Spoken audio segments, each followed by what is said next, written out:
All right, wonderful people, and every one of you, welcome back to Let's Talk TV, one and only YouTube platform where they give a back-to-back updates on how things they be, on how things they share for Biafra land and beyond. If you're joining us for the first time, remember to subscribe and turn on your notifications too. Yes, my people, turn on your notifications so that you'll be able to get our news anytime we drop and bojum. You'll be among the first set of people that would get our news anytime we drop it ASAP. And that is the way we would always live. Okay, my people, the latest one where the boss heads at the moment, the latest one where they give people headache. We say, yes, we are here to review to you why one thing I want to talk about at the moment is one of the reasons why these people do not want us to progress, why Europe do not want us to move forward, why they are not interested in anything Biafra, why we are getting less support by some set of people that do not want our progress. And that is the truth of the matter. You think and be reasoning, why is it that some people are not even interested in anything that looks like our progress? It is because of the fact that there is one thing that they've always had in mind, or one thing they've seen, or something they've heard of that always takes place whenever it comes to those that are Biafrans or anything that looks like Biafra movement.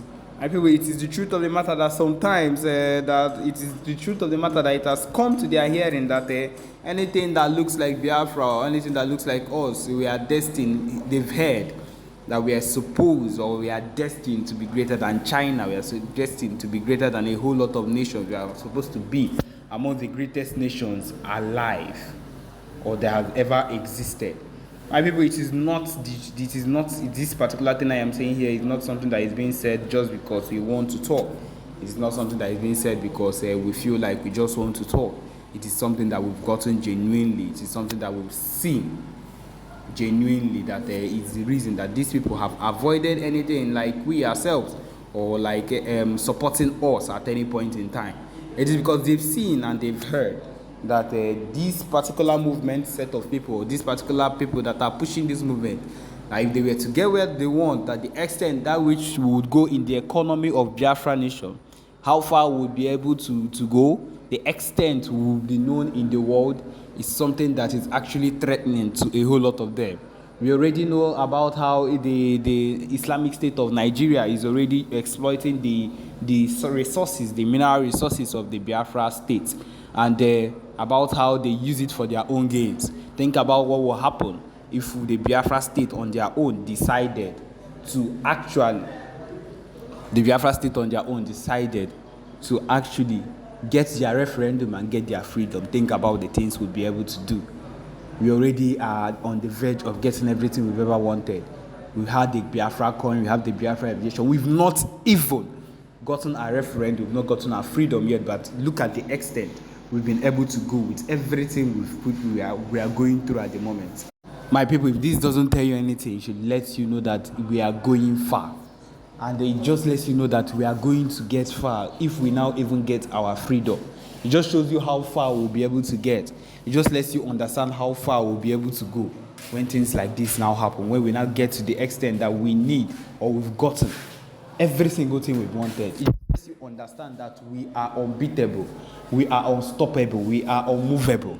You know, there is a time when the PM used to go with PM Simon Ekpa, unstoppable autopilot, and that is what we are. Unstoppable, unmovable. And we cannot lie low. We cannot go low, no matter the cost, no matter what these people are putting against us. The federal government have tried their best and every single thing. This is why the Europeans, this is why they've hated us. That is why some of the American states is supporting the Nigerian Islamic states.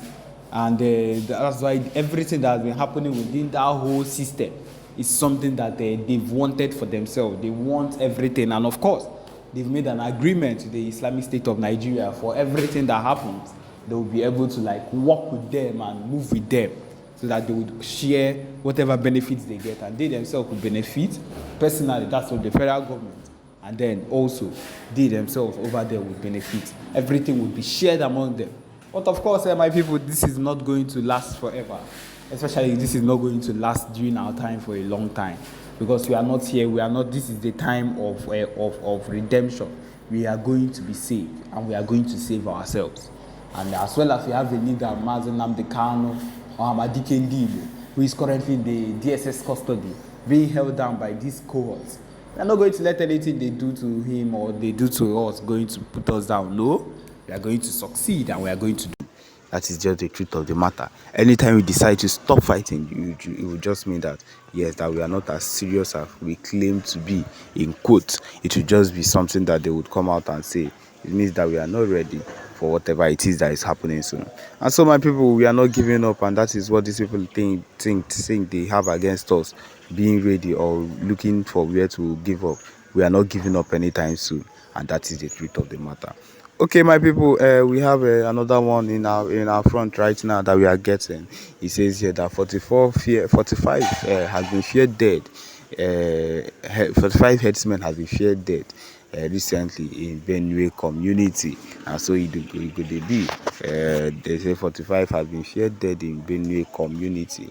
My people, see the killings in Sankera axis, particularly Ukum local government area of Benue State, has remained unbeaten because of the issues that have been coming out ever since. He says that, however, unbeaten, resulting in the killing of about 45 persons in the area. However, the member in the Benue State House of Assembly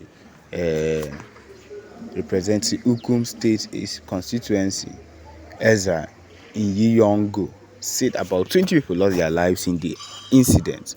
The incident which took place in Bagge community of Ukum local government area, and also claimed the lives of a family of 7, left 30 persons with various degrees of injury, while scores have been declared missing in the attack by the people who were working with the members of a militia group in the area in its bid to eliminate another militia group.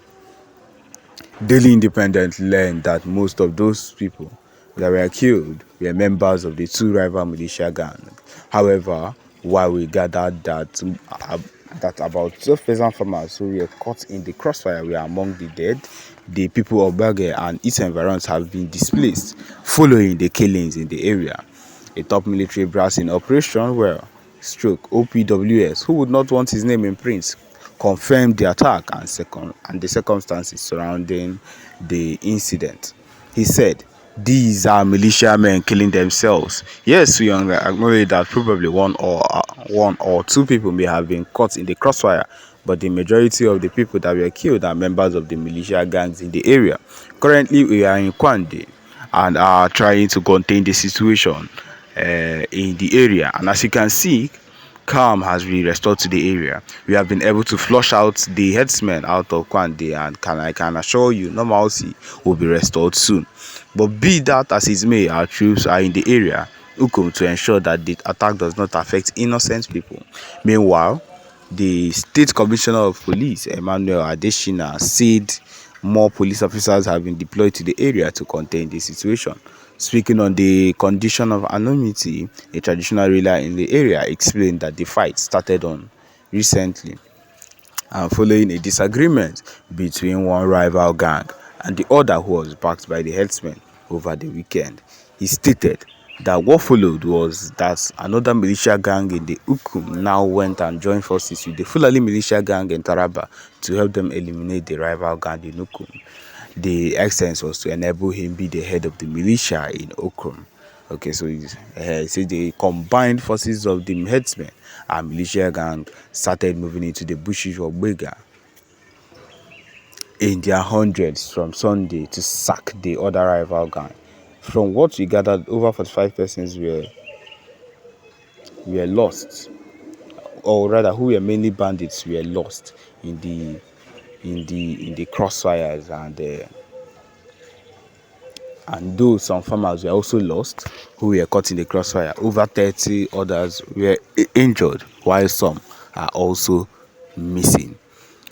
My people, these Fulani people are giving issues to a whole lot of people, not only people that are just wherever they are, but every single person. And these are not the people, and these are the people we wake up and we are saying that in Owerri or Igbo land or in Anambra, wherever it is, that we would wake up and give them a space or an opportunity in our land to stay and go and graze their fowls. Look at the amount of issues they are causing in their own place.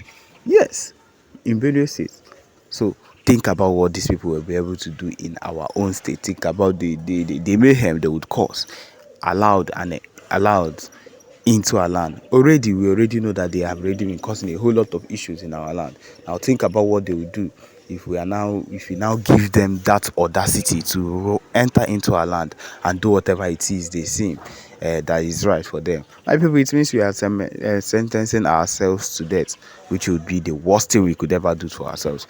Also, yes, my people, this is it. This is where we've come to the end of this particular broadcast. Thank you for joining us. Remember to subscribe and turn on your notifications too. Thank you.